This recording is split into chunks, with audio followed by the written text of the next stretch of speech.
لا حديث في الأوساط الجالية المغربية في الخارج وكذلك المواطنين المغاربة سوى عن القرارات اللي ولات كتصدر عن فرنسا باتجاه أبناء الجالية المغربية بالخارج وأبناء الجالية المسلمة عموما. كان آخرها قرار مؤسسات تعليمية أنها إجراء تقييم لمعدل التغيب الذي سجل بمناسبة عيد الفطر. البعض ربط المسألة بمسألة دينية، ولكن في الحقيقة المسألة هي مسألة أمنية بالدرجة الأولى. كيفاش؟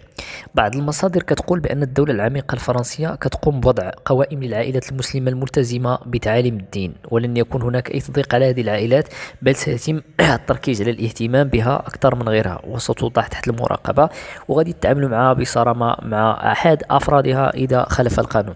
هذا الأمر أثار ضجة بفرنسا، وأصبح الأفراد الجالية كيضعوا يديهم على قلبهم على الأبناء ديالهم ومستقبل ديالهم في ظل هذه الإجراءات.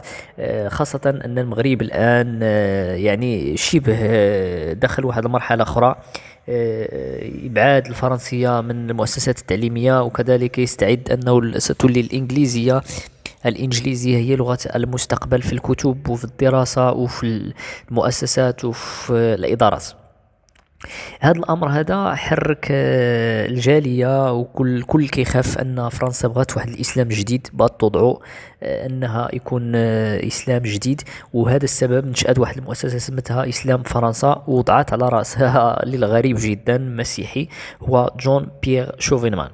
هاد جون بيير شوفينمان هو في الاصل وزير الداخليه السابق. منين كنقولوا وزير الداخليه السابق، هنا كنتحدثوا على الهاجس الامني، هنا كنتحدثوا على ان الداخليه هي اللي بغات تتحكم في المشهد الديني بفرنسا، سواء مسيحي او اسلامي.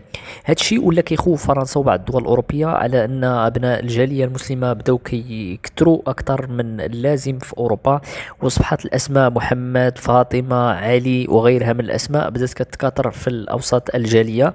وهذا الشيء بدا كيخلع يعني السلطات الفرنسيه اللي ولات كتوضع امور اخرى للتعامل مع هذه الاجيال الجديده من المهاجرين المغاربه والمغاربيين والعرب عموما.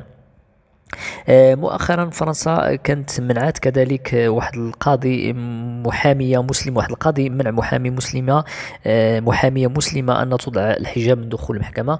وهذا الشيء كيخلي أن فرنسا يعني بدات كتخسر العرب، وبدات كتخسر الاقتصادات ديالها في الدول الإفريقية، خصوصا أن فرنسا الآن مع المغرب يعني دخلت في واحد العلاقة متوترة بحكم بعض العلاقات السياسية. ومواقف فرنسا كان آخرها موقف الصحراء المغربية المتذبذب بخصوص فرنسا، اللي مازال ما كشفتش الحقيقة ديال القرار ديالها باتجاه الصحراء، التي يجمع عليها كل المغاربة أنها مغربية أباء من أبى أو كره من كره.